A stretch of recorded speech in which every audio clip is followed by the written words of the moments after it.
चलिए दोस्तों, आज हम आपको एक ऐसी हीरोइन के बारे में बताते हैं जो अपनी आंखों से एक्टिंग करने का हुनर रखती थी। उनके अभिनय के दर्शक जो थे वो ही कायल नहीं थे, बल्कि फिल्म इंडस्ट्री के निर्माता निर्देशक भी उनके अभिनय के कायल थे।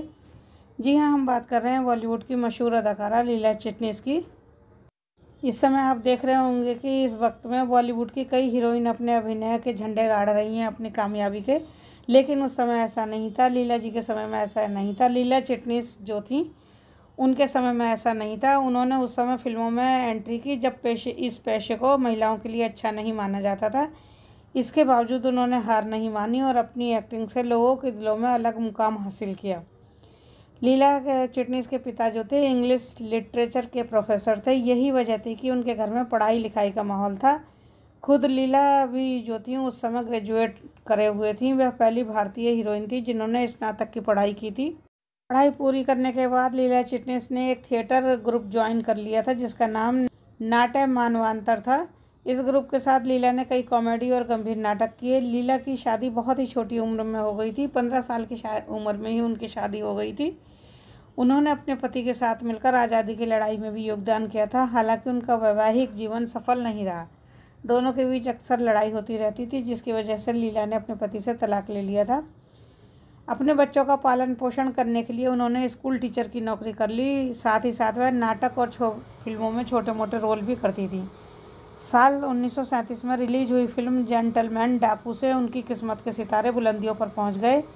इसके बाद तो उनके पास फिल्मों की लाइन लग गई। बॉम्बे टाकीज, कंगन, आज़ाद, बंधन और झूला उनकी मेन फिल्में थीं जिसमें उन्होंने बहुत अच्छी भूमिका निभाई। लीला जी की जोड़ी सबसे ज़्यादा अशोक कुमार के साथ जमी।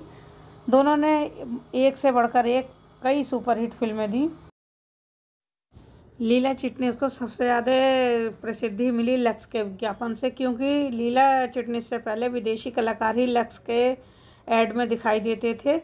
लीला ने सिर्फ लक्स का ऐड ही नहीं किया, बल्कि वो किसी भी विज्ञापन पर नजर आई पहली इंडियन हीरोइन थी। लीला चिटनीस के बाद लक्स के ऐड में मधुबाला, सायरा बानो, मीना कुमारी, हेलन, माला सिन्हा, साधना, बबीता, आशा पारिक और भी बहुत सी ऐसी हीरोइनें जो नजर आई। शाहरुख खान ऐसे पहले पुरुष अभिनेता बने जिन्होंने लक्स का ऐड किया था।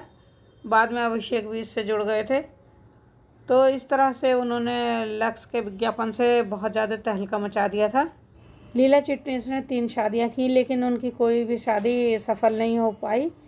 और वो अपनी पहली शादी जिनसे की थी गजानन यशवंत चिटनीस उनका नाम था। लीला चिटनीस हमेशा अपने पति के नाम से इसके नाम से ही जानी जाती रही। उन्होंने चिटनीस नाम को अपने सरनेम को नहीं हटाया था। लीला चिटनीस ने फिल्म भी बनाई थी जिसकी डायरेक्टर और प्रोड्यूसर वह खुद थी। लंबे समय तक फिल्मों का हिस्सा रही। दिग्गज अभिनेत्री आखिरी बार 1987 में दिल तुझको दिया में नजर आई थी। फिल्म के बाद वह अपने बेटे के पास अमेरिका चली गई। लीला चिटनीस ने लीड रोल से लेकर कैरेक्टर रोल तक सभी प्ले किए। हालांकि चिटनीस ने लाखों डॉलर कमाए, लेकिन उनकी नाकाम दूसरी शादी, बच्चों के मेडिकल बिल और कई बिजनेस में नाकामी की वजह से ये सारे पैसे ख़त्म हो गए। 1980 में अमेरिका जाने के बाद उन्होंने बेबीसिटर, हाउसकीपर और लाइब्रेरियन के तौर पर भी काम किया। 14 जुलाई 2003 को अमेरिका में ही लीला चिटनीस की मौत हो गई थी। तो ये थी एक दिग्गज कलाकारा लीला चिटनीस। इनके बारे में जानकारी आपको कैसी लगी? अगर अच्छी लगी हो तो प्लीज़ वीडियो को लाइक कीजिए, शेयर कीजिए और सब्सक्राइब कीजिए मेरे चैनल को, और इसी तरह बने रहिए। चलिए मिलते हैं आपसे अगली वीडियो में। तब तक के लिए नमस्कार।